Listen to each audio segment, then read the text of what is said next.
Hi guys, खुलुमबाय नोंथांमोनखौ बियाम setup चेनेलाव फिन खेबसेबाव गोसो गोथार बरायनाय थाबाय।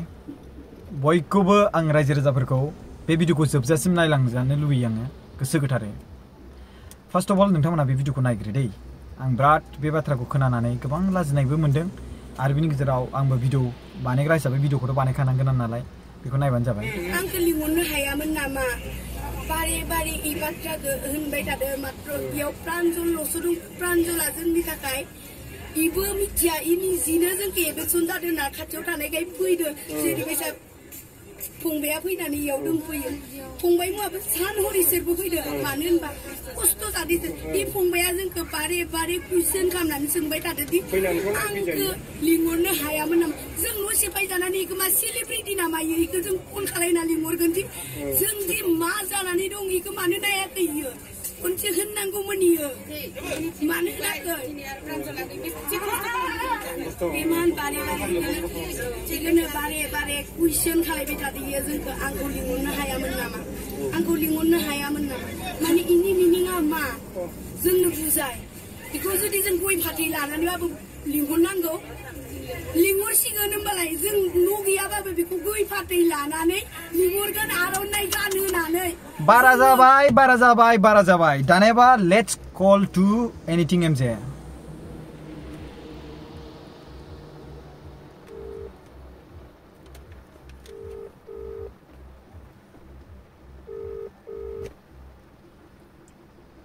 एनिथिं एमजेनाव कल खालामदां। फन हमगोन ना हमा नायनोसै।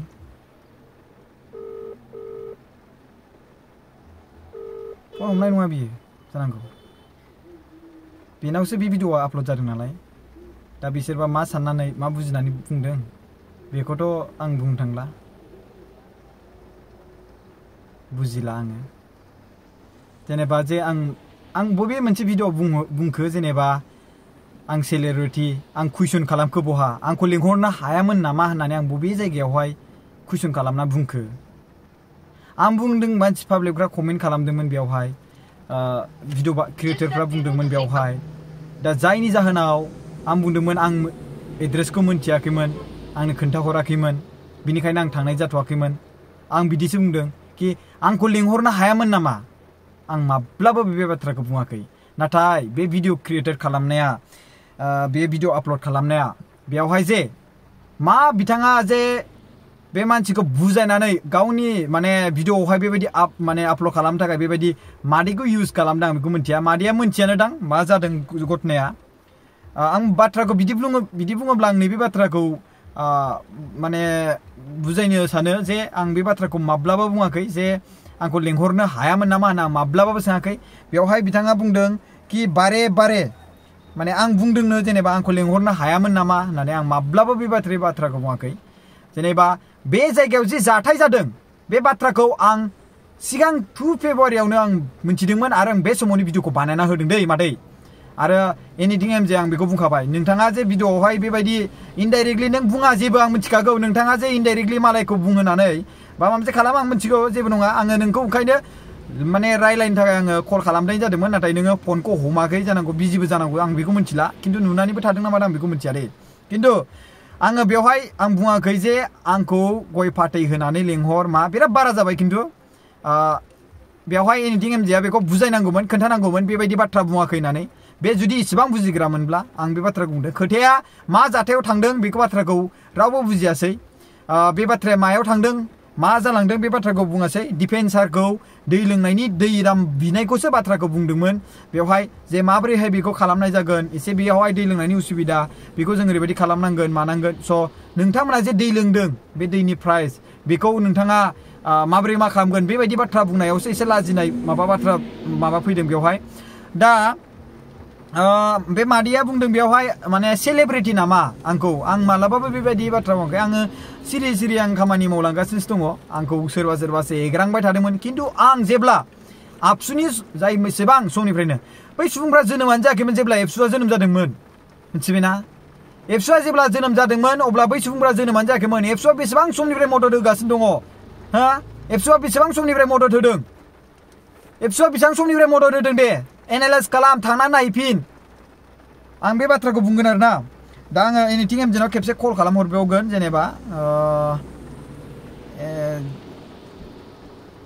नैबेयावहाय नैबे मोनसे नाम्बार दङ बेयावबो आं कल खालामबावगोन फना दानदों मानि थाखाय दानदों आं बेखौ मिथिया फना बिजि जाना दङ रिं जानानै बिजि जादों मानि थाखाय दानदों आं बेखौ मिथिया फना दानदों नाय नोंथांमोननि सायाव आं खोन्थानि बे जाबाय आं कल खालामदों दै रिंदों आंनाव फना नाय आं बेखौ माबा खालामना होगोन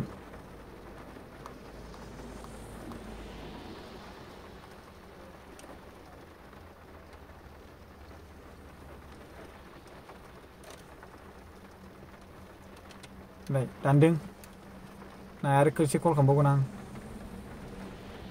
नाय देलाय द्रुद होनबाय दानबाय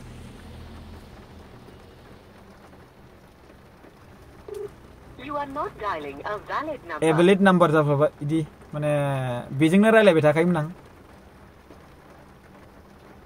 आरो बेलेग नाम्बार दङ बिनि बेजोंबो र' एनिथिं जे जेरि लिरनाय दंखायो नैबे मोनसे नाम्बारावबो हरनि र' जि नाम्बार दं बेयाव कल खालामगोन बेनाव Namaskar. The new year brings a fresh ray of hope in the form of COVID-19 vaccine. The vaccines made in India are totally safe, effective, and with good immunogenic response against COVID-19 disease.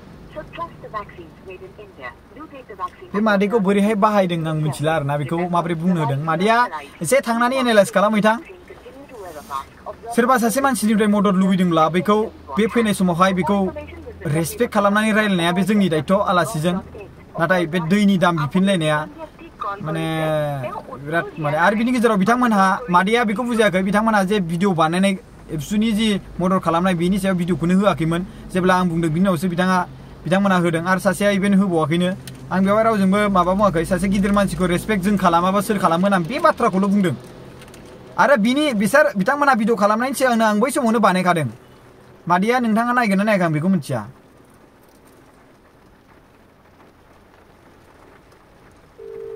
खालामबावनि आङो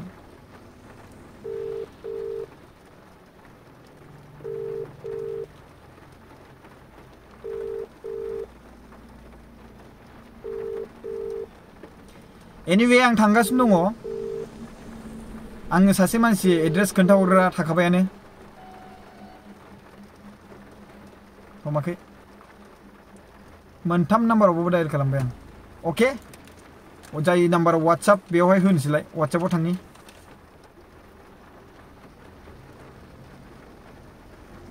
जेनेबा बेवहाय बियो माबा जादोंब्ला गुबुन माबा लादोंब्ला वाट्सएपआव try खालामनि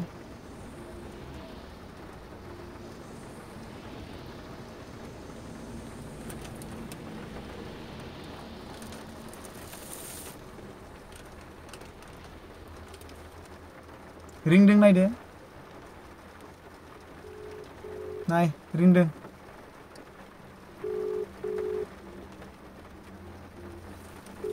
जे मादैमोनखौ माबायदि फुरा डिटेल्सखौ खोन्थानानै बानायब्ला मोजां मोनगौमोन आङो एमजे ब्रादार आरो बिनि गेजेरावहाय जे मादैया बेवहाय बुंदों जेनेबा आंखौ सेलिब्रिटि आंखौ लेंहर बेबायदि बाथ्रा बुंदों बेबायदि बाथ्रायानो जायाखैमोन नों बेयाव बारस'नानै एसेबाबो बुंजायोमोन आरोना खोथाया मा जादों बेखौ नोंथाङा मादैखौ उल्थासो बुजायनाय बायदि जाबाय नोंथाङा उल्था बुजायहोदों मादैखौ गोरोन्थि माने रं इनफरमेसन होनाया एसे गोरोन्थि एसे सैथो इनफरमेसनखौ होनांगौमोन जेरै बिथां आरो बिनि गेजेरावहाय थेंक इउ नोंथाङा खामानि मावदों खिन्थु आं थांगासिनो दङ आङो बे मादैखौबो लोगो हमगोन जे आं मादैनाव सोंगोन मादै आं बबे जायगायावहाय बबे भिडिअआवहाय आं बुंखो कि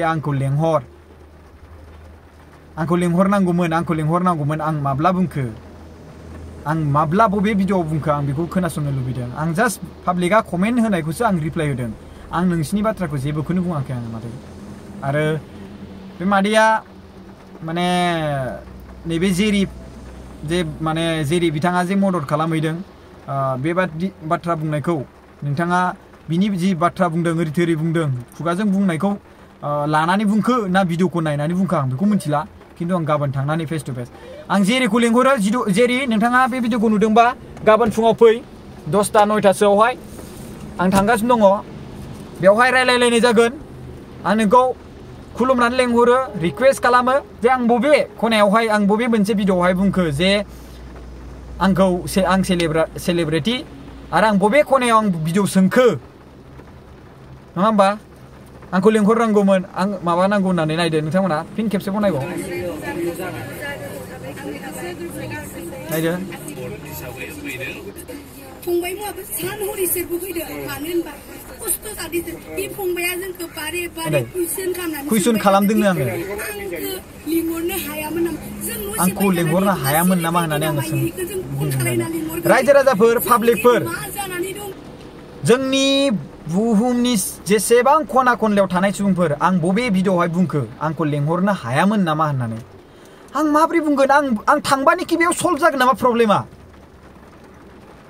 आं आरो आं भिडिअबो बानायना होदों बै समावनो 2-3 मान्थ्सनि सिगां मानो बावगारखो बेखौ जेनेबा आरो बे समाव बिनि उनाव 3 मान्थ्सनि उनावहाय जे जाथाय जादों आं मिन्थियामोन आंबो बेलेग खामानियाव बेस्थ'मोनलै आंनाव मिन्थियामोन आंबो भिडिअ नायाखैमोन पाब्लिकआ कमेन्ट खालामनाय लोगो लोगोनो आं बे बाथ्राखौसो बुंदों आंनाव फैयाखैमोन बे इनफरमेशना